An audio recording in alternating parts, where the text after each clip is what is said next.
Bonjour, contrairement à la semaine dernière, cette semaine j'ai beaucoup de choses à aborder.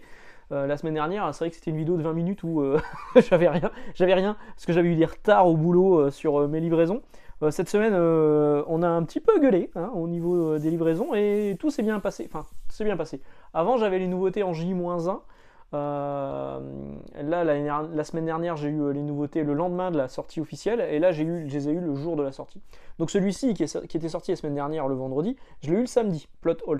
Donc j'avais pas pu en parler. Donc là, je l'ai eu, je l'ai pas encore lu, malheureusement. J'en ferai peut-être une vidéo dédiée si ça m'a plu. C'est du Sean Gordon Murphy, c'est Dave Stewart et Matt Hollingsworth qui l'accompagnent.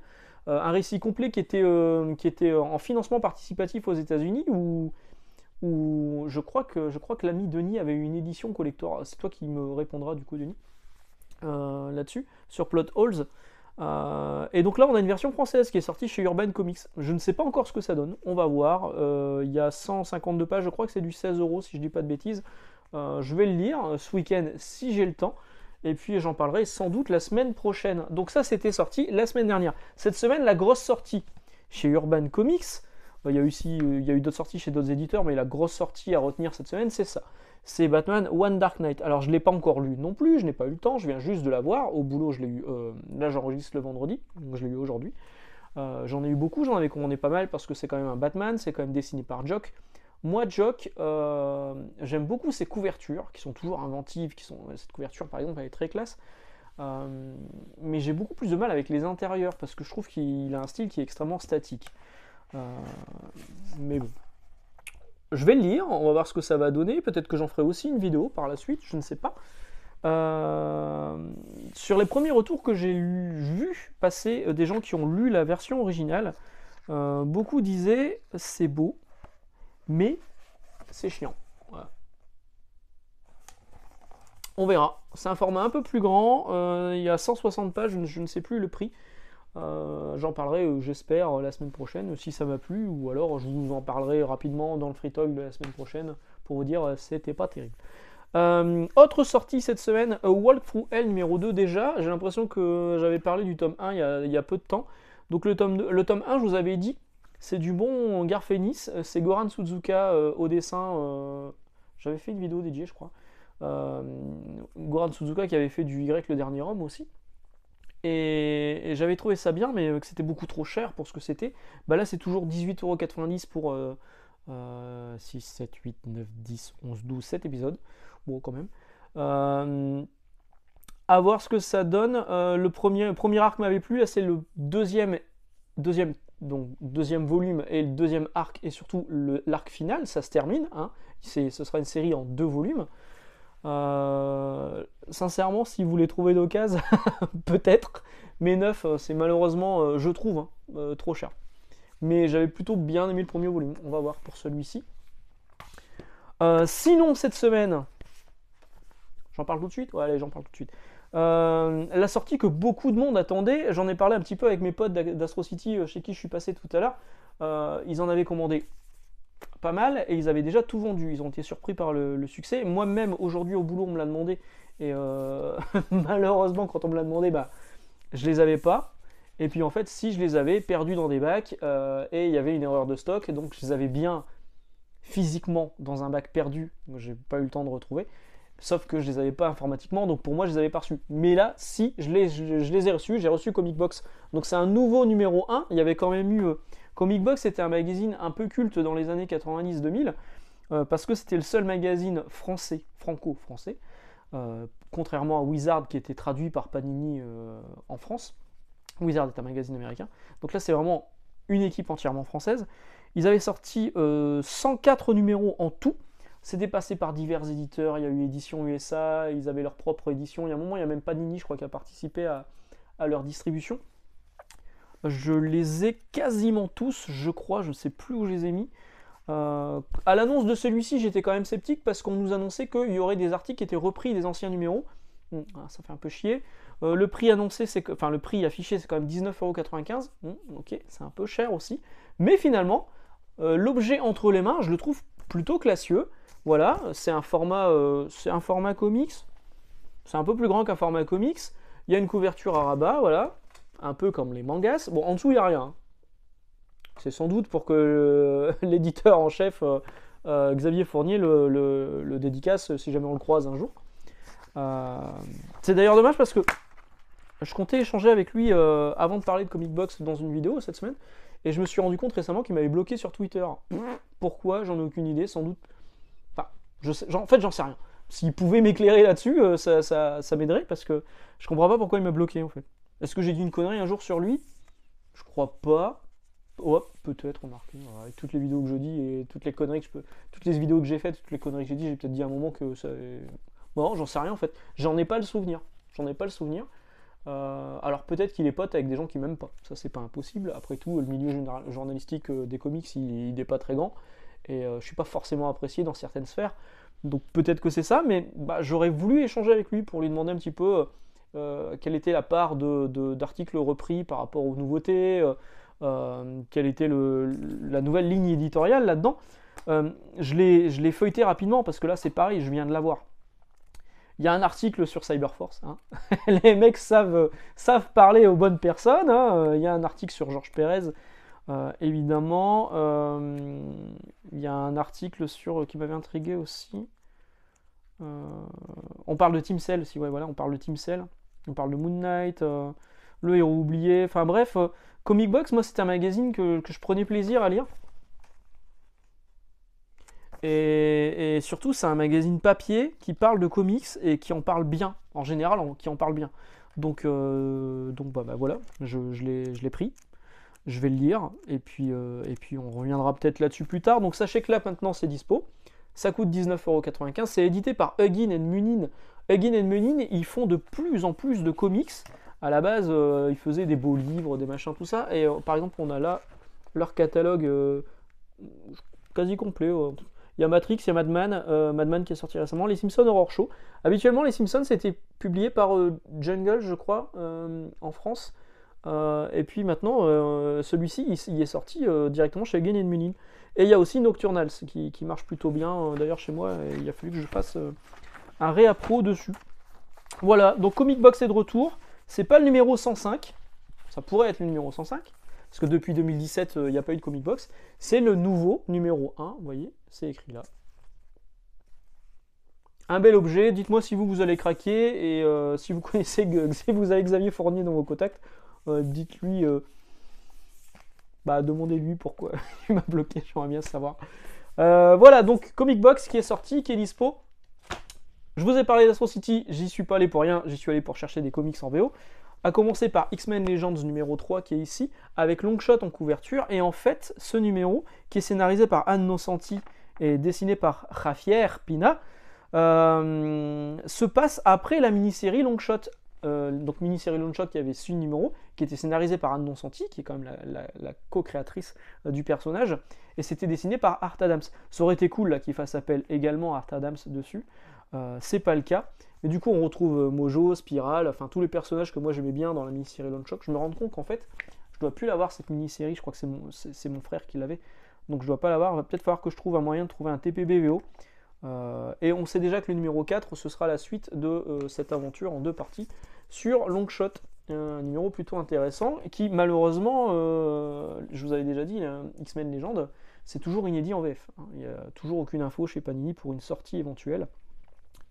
Autre comics que j'ai récupéré cette semaine, mais que je n'ai pas encore lu, je pense que je vais le lire, attendre la fin de la série, le lire, et en faire une vidéo dédiée, c'est Vanish, qui est le nouveau projet de Donny Cates chez Image Comics, qui a créé sa boîte, elle existait déjà peut-être, KLC Press. KLC c'est pour Kids Love Chains, qui est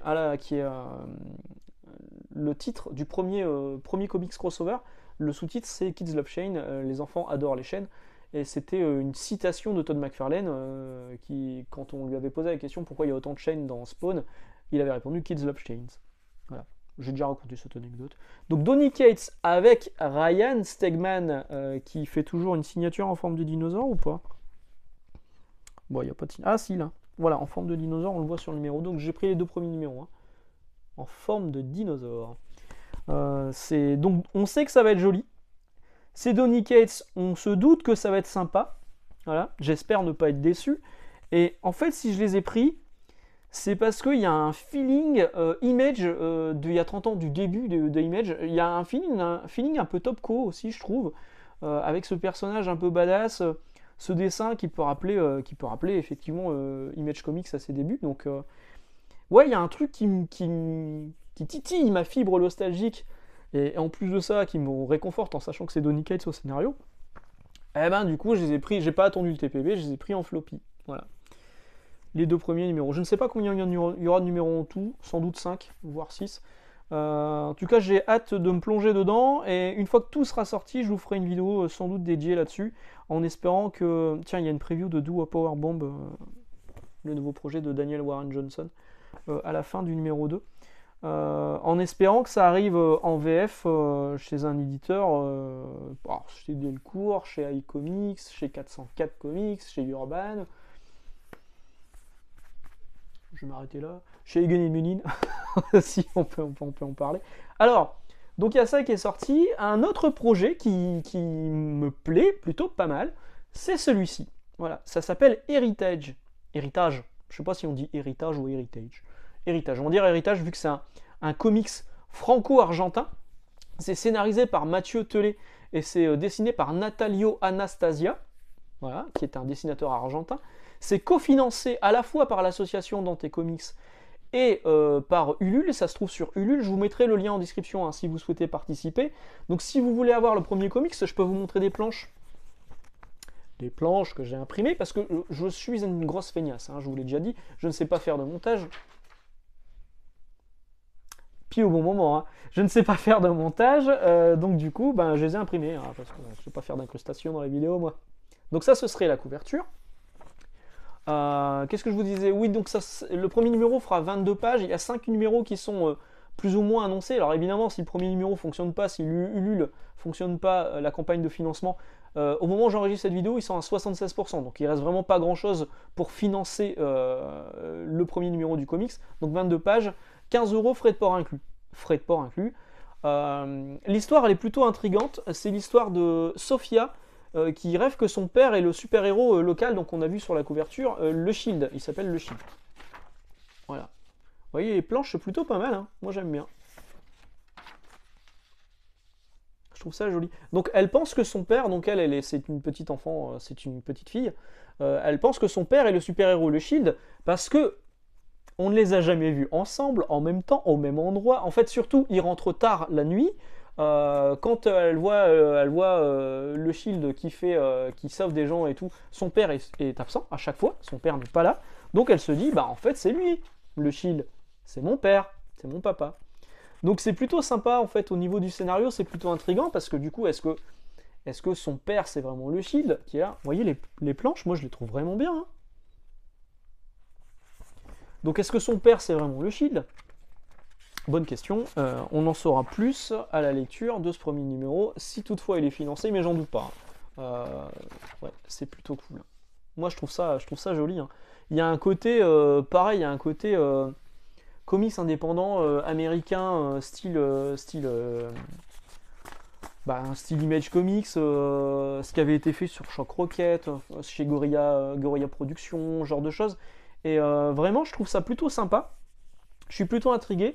Et je vous invite à aller découvrir, aller faire un tour sur le lien que je vais vous mettre en description. Il y a beaucoup plus. Donc les pages que je vous ai montrées là vite fait, vous allez les retrouver sur la campagne Ulule, c'est écrit.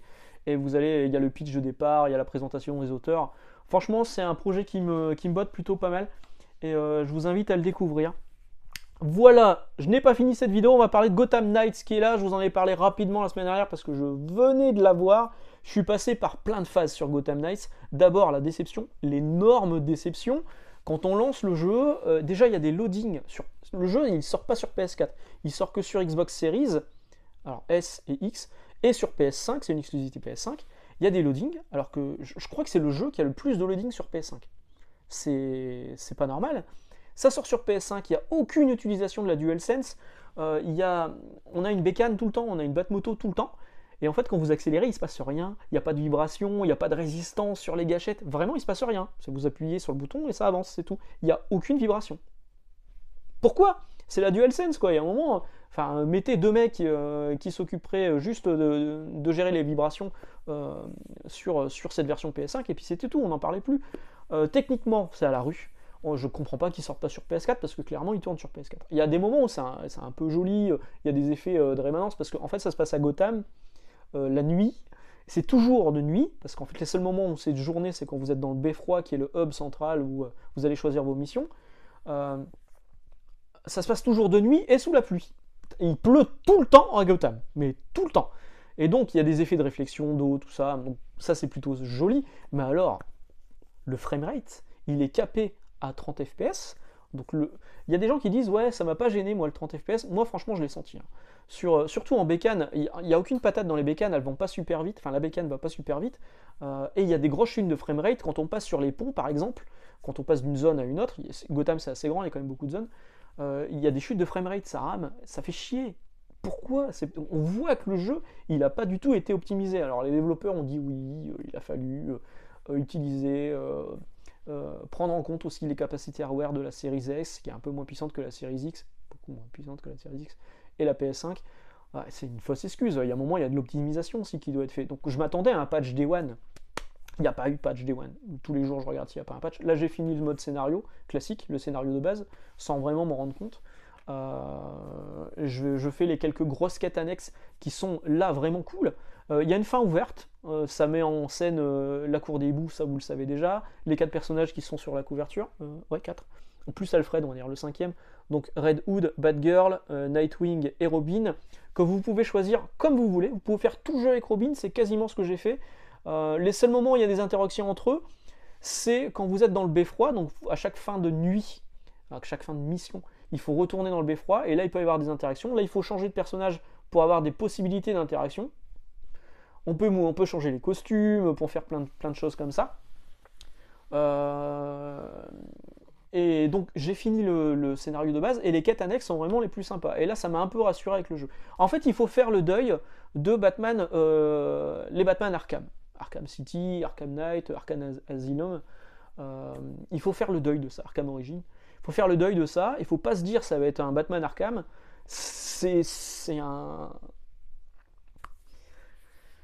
Voilà, c'est Batman Arkham, en fait, le scénario il avance avec le jeu dans les missions, dans les machins. Non, là le scénario il avance seulement quand vous retournez au beffroi. Les interactions se font quand vous retournez au beffroi. En fait, on a l'impression de faire des... on doit aller d'un point A à un point B. Une fois qu'on arrive au point B, c'est couloir, couloir, couloir, bataille, bataille, bataille, boum, en fin de mission, on retourne au beffroi, et rebelote, ad nauseam. Les seuls moments où c'est vraiment un peu sympa, c'est les quêtes annexes qui là m'ont rassuré avec le jeu, parce que la quête annexe avec Clayface, là en plus c'est vraiment joli. Gueule d'argile il est hyper bien fait. La quête annexe avec Mr. Freeze, il est très très bien aussi. Et là je dois finir aussi celle avec Harley Quinn. Ça c'est vraiment bien. Mais on comprend pas que ces quêtes annexes ne soient pas intégrées directement dans l'histoire principale en fait. Que ce soit des trucs auxquels vous pouvez finir le jeu en étant passé complètement à côté de la meilleure partie du jeu, à mon goût. Bon, le scénario il est bateau, on se doute dès le début de ce qui va se passer à la fin. Voilà, donc je suis passé par plein de phases. Une fois que j'ai fait le deuil de ne pas retrouver ce qui m'avait vraiment plu dans Gotham, dans les Batman, bon, je vais quand même passer un bon moment sur la fin. Mais c'est pas un jeu complètement foufou, c'est un jeu qui est pas optimisé, et c'est vraiment dommage quoi. C'est vraiment dommage. C'est con. C'est pareil, c'est un monde ouvert. Hein. Gotham est un monde ouvert du coup, avec des missions annexes, machin, tout ça. Je compare un petit peu avec Spider-Man, parce que Spider-Man il se balade de toile en toile, là il y a un grappin. Et il y a aussi des ailes volantes qu'il faut débloquer dans des quêtes annexes. C'est dommage de ne pas les avoir dès le départ. Et donc quand je comparais avec Spider-Man, on prend plaisir à se balader dans la ville, à faire plein de trucs et tout, à découvrir des choses. Là non, là on se fait chier. En plus comme Sarah, on a juste envie d'aller directement au point B, et puis voilà. C'est con, hein. C'est con, c'est comme ça. Ce qui est con aussi, c'est que le comics qui suit Batman Gotham Knights, qui donne des skins exclusifs, sortira que le 7 novembre, donc 15 jours après la sortie du jeu. J'ai fini le jeu, je pense pas prendre le comics, sauf si le scénario est vraiment bien, mais là j'y crois pas trop. Voilà. Je vais vous laisser là, je vous souhaite une excellente journée, d'excellentes lectures, on se retrouve mardi et jeudi pour d'autres aventures. Ciao ciao.